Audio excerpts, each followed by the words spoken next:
the US dollar has been losing value for a long time, even without being challenged just by their domestic developments, by how the Fed has positioned itself, by how the politicians have positioned themselves. And now we also have this external pressure where we have other countries that, I mean, if we look at GDP numbers, if we look at population numbers, even if you look at GDP growth, I mean, the BRICS countries, even just the initial 5, have surpassed the G7 countries. Hello, and welcome to the Swiss Money Secrets podcast, presented to you by WHVP. WHVP is a company that has been helping Americans move assets outside of the US for over 30 years. In this podcast, the listeners can expect to hear on subjects pertaining to offshore investment and investing outside of the US markets and the US dollar. Now, let's get into it. Our topic today, which will be the BRICS meeting that just took place last week. We've probably all read a dozen articles and watched YouTube videos, and our viewers have probably followed the BRICS meetings. So we're excited to dive into that. But before we go into that, we thought we'd talk about some local news, some Swiss news that came out. And that was a revision of the gross domestic product of Switzerland for the year of 2022. It actually was revised, and it was revised from a 2% growth in 2022 to a 2.6% growth. So quite a significant revision, and I guess a positive outlook for Switzerland economically. Do you guys have any thoughts, or what have you guys read about it that you found interesting? I think once again it shows how conservative the Swiss folks are, because the forecast of 2% was rather negative. I mean, it is still a growth, but now we see it's 2.6%, and it also shows how the economy, which is mainly put together of small and mid-sized companies, how they weathered the storm of last year, and while you have had double-digit negative returns in the markets, also in Switzerland, that the economy as a whole was quite resistant. Yeah, I think it just underlines what we have been saying for a long time. Switzerland is just a great safe haven destination. I mean, our economy holds up. We have quite reasonable politicians for the most part. We are quite cautious when it comes to making forecasts. We are quite careful when it comes to planning for risks and downturns, and I think it's something that we can be proud of, that we have weathered last year a lot better than other economies. Yeah, I think for me, I think that's one of the interesting points of seeing that news that came out last week is, often there are revisions, sometimes up, sometimes down, but this type is good welcome news, I think, for Switzerland and what supports the economy. I think it also speaks to the value of the Swiss franc as a big picture of seeing that, markets might have been down, but the economy was strong, and that could be part of the reason that the Swiss franc was able to hold up so well against currencies last year, because its foundation, the people, the economy that is using it for the majority was doing quite well. So I think it would be now time for us to move into our main topic, which is discussing the BRICS countries. For our listeners, if you don't know what BRICS means or what it is, BRICS stands for Brazil, Russia, India, China, and South Africa. The term was coined by a U.S. economist back in 2001, I believe, as these countries are the countries in the emerging markets that they see potential for serious business and economic growth. And the countries themselves at that point weren't a group, and they actually started meeting together in 2009, I believe it was, to say, hey, we are emerging economies, we're growing, let's meet together and see if there's some commonality between us and how can we help each other grow faster. There's been a lot of developments over the past 10 to 15 years concerning of BRICS, but maybe we can, as a group, kind of just discuss a little bit about what happened at the BRICS meetings and what the BRICS nations kind of mean as far as who they are as these 5 nations, and where they kind of stand in economic power in the world today. So maybe Urs or Jamie, you can start off with your thoughts about what you saw at the meeting or some interesting developments that we saw come out of the meeting. Yeah, I think maybe we can start with why we're covering this topic today. And I think the BRICS nations, or like this BRICS meeting that has been happening for the past 14 years, has not really been getting so much attention. But what we saw happening 1.5 years ago when Russia invaded Ukraine, we saw this shift away into a more fractured world, and we saw this rift, so to speak, between the East and the West, which we haven't really seen since the late 80s. So I think it is now a seismic change that we are seeing in terms of world order, or like an attempt to change world orders, I guess. Which is something that takes a long time. I mean, with one meeting, with one yearly meeting, that's not going to take place. But I think it's an important geopolitical development to watch. And then another topic that has come up again and again by our clients is this rumor or like this idea that the BRICS nations are going to start their own trading currency that will be backed by gold, that is going to challenge the US dollar as a reserve currency. So I think those are the two main changes that we have been seeing in the past 18 months or so that make the BRICS nations really a relevant topic for international investors, a relevant topic for people in the US and Europe, the rest of the world, which I think it's important to cover, or we see which direction we see those countries take. Maybe one or the most notable information or news update that came out of the meeting was the addition of 6 other countries. So I guess people will have to find a new acronym, BRICS Plus maybe, I don't know. So we are now looking at 11 countries. And for me personally, and I don't want to fall into it too long of a monologue, but I'm a little bit missing the commonalities between the countries, because that was already not so given with the 5 initial countries, or it was 4 plus South Africa that joined a year later. But now with the 11 countries it seems like the most common denominator is their either distrust or dislike of the US or the West in general. But even that is not really the case with everyone. India, for example, has very close relationships with the US. So yeah, it will be interesting to see how exactly they're going to position themselves, because I think it's important to say what you stand for and not define yourself by what you stand against. Yeah, that makes totally sense.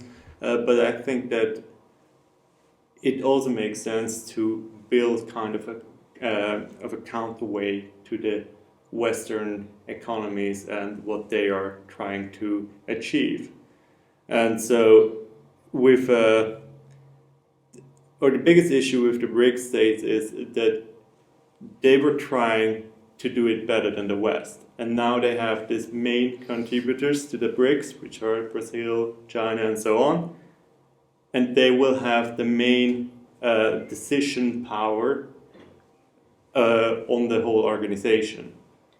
Yeah, but I mean, so the BRICS is a sort of counterweight to the G7, right? Which is the US, Canada, some European countries, and then Japan. And they are sort of like band together through like a common value system, which I don't see with the BRICS countries. So they cannot agree on a political system. They cannot agree on a value system. They cannot really agree on spending, and they are also vastly different when it comes to GDP per capita. So with the developed countries, we see, of course, it's all individual countries, they're all slightly different, but they have like an overarching similarity. And with the BRICS countries, I don't really see that. And they also, like the one thing, the distrust of the West, or like having this counterpart to the West, this is also not really given, because, for example, with Vladimir Putin, the head of Russia, being invited or essentially uninvited from the summit, South Africa didn't want to make the West mad, because first of all, they agreed to the international court.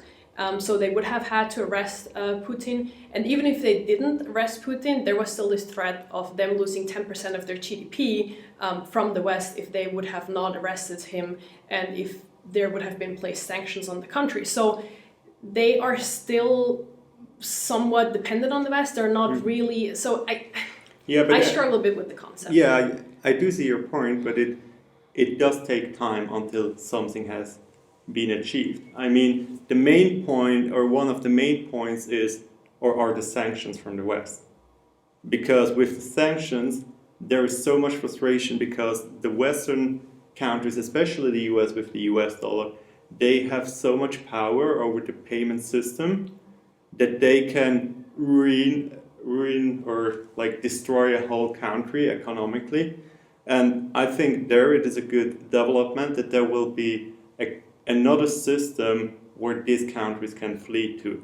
And I don't say that countries shouldn't be punished if they do something wrong. I think there should be international pressure on these countries if there is something where like the majority of the countries around the globe agree that it is wrong. And I think that is also something with Russia. I mean, what happened before Russia invaded Ukraine? I mean, that's kind of a different story, and there was a lot of discussion about that. But at the moment, all the suffering which is going on in Ukraine, nobody really supports that. And so I think that also puts South Africa in a place where they say, okay, on one side we agree with the values of the Western world, but on the other side we don't want to be that tied or that connected to the Western world anymore.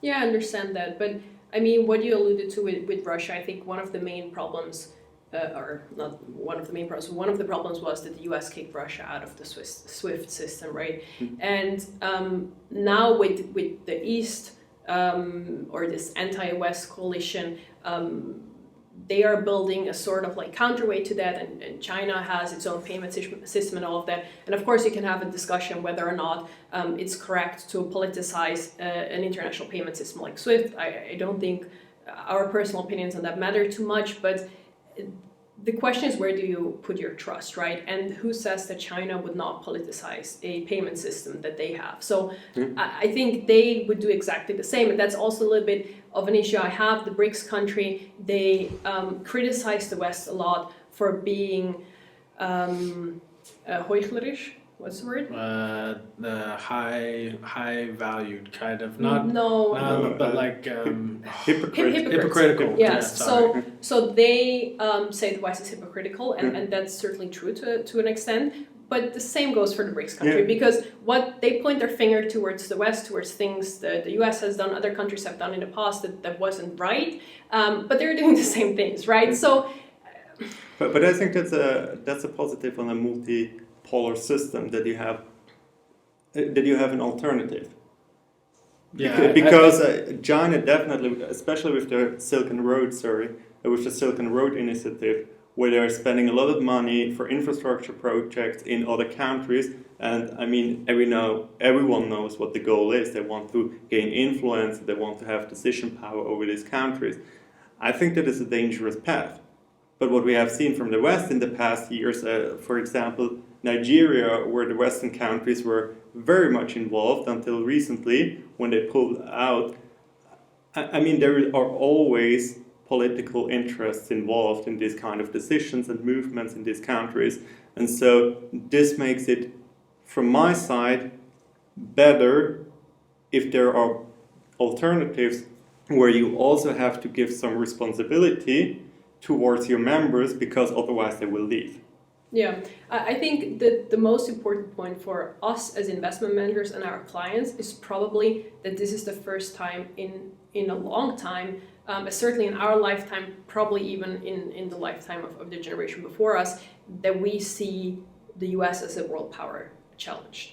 And I think this is the beginning of that challenge, and we don't really see how successful it will be. We don't really see how strong the challenge is going to be. But I think that's certainly something that's going to affect all of our clients, that we will have certain countries, certain power blocks that are looking to gain more control and more power worldwide. And I think one very tangible way, and we already mentioned it briefly in the beginning, one very specific way you can do that is by challenging the US dollar as a reserve currency. Personally, I don't see this happening anytime soon, but it is something that we couldn't have really imagined before that anyone would even talk about it or attempt it.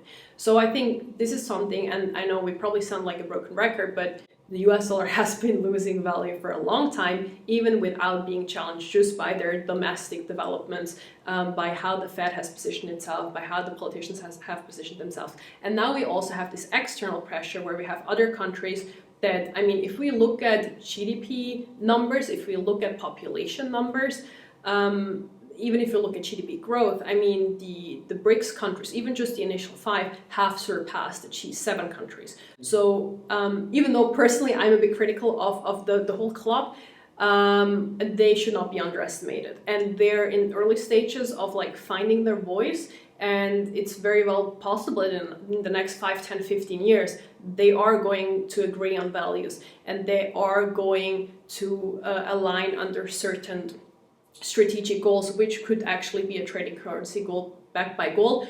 If and when this is going to happen, I don't know, but I think just that people publicly and seriously are speaking about it is a sign that there will be more pressure on the US dollar and the US dollar as a reserve currency going forward. Yeah, I think those are really good points, and to kind of jump back to one thing you said earlier, Jamie, about kind of how they focus or what's the alignment between them. I think the red line that we see going it is trying to become less dependent, Urs mentioned this as well, on the US and specifically the US dollar. I mean, you see some of the new countries that joined, Saudi Arabia, that was a huge deal when they signed up to the US to say we're only going to trade oil in US dollar.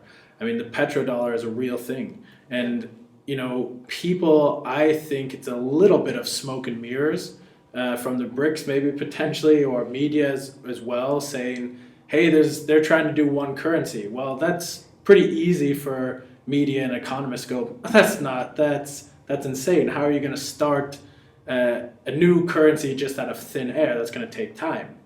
That's not something we do today and tomorrow, but what can be done today or tomorrow is these oil countries that have now joined BRICS started to trade outside of the US dollar with their local currencies among each other. And that would be something that's harder to dispel in the media, to say, oh no, they won't do that, because that's reality. And it could start the beginning of de-dollarization, or the first, for me, that's one of the first steps. I think the first step has already been trading in certain commodity tradings, where India is trading commodities in local currencies with other countries. It's not massive, but again, it's kind of a step. It's testing the waters to see what the outcome could be, and how they can kind of have an economic exchange of currency that will benefit them directly, as opposed to also benefiting the states at the same time. Yeah. And so I think overall the development for an American shouldn't be in the immediate sense of, oh, there's going to be another currency that's really going to tank the US dollar. But as you said, it's going to cause devaluation if and when these countries start trading oil outside the US dollar, because the volume of US dollar being traded will slowly be decreased. Again, are we going to see massive changes right away? No, certainly I don't think so. But in the long run, you could see that eat away, certainly at the US dollar, as there is so much in circulation around the globe. Yeah, you could also see that on the BRICS summit agenda last week, like this common currency, which was mentioned a lot from different media and people, was not on their list. So it wasn't on their agenda. So I think there are other things they are prioritizing right now. And I mean, they can still use the Chinese yuan, for example, for trading. And so, another thing is also they have the new development bank as a counterweight to the IMF, International Monetary Fund, but it's not capitalized in that size as the IMF is.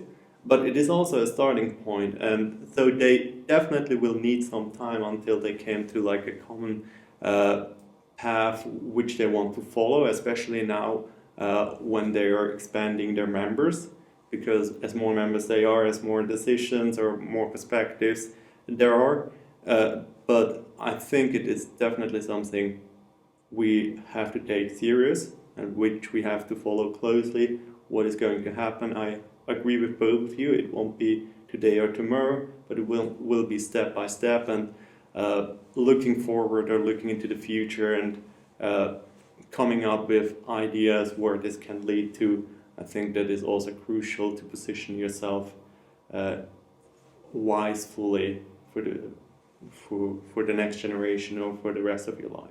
Yeah, I totally agree, and I think the benefit, thinking about it as an American living in Switzerland, looking at a country like Switzerland whose currency has never been connected to the US dollar, in the sense of the Bretton Woods system. Switzerland has had to find a path through a changing world with its currency since its start, essentially. I mean, yes, certainly it's served as a offshore banking jurisdiction for many years, for hundreds of years.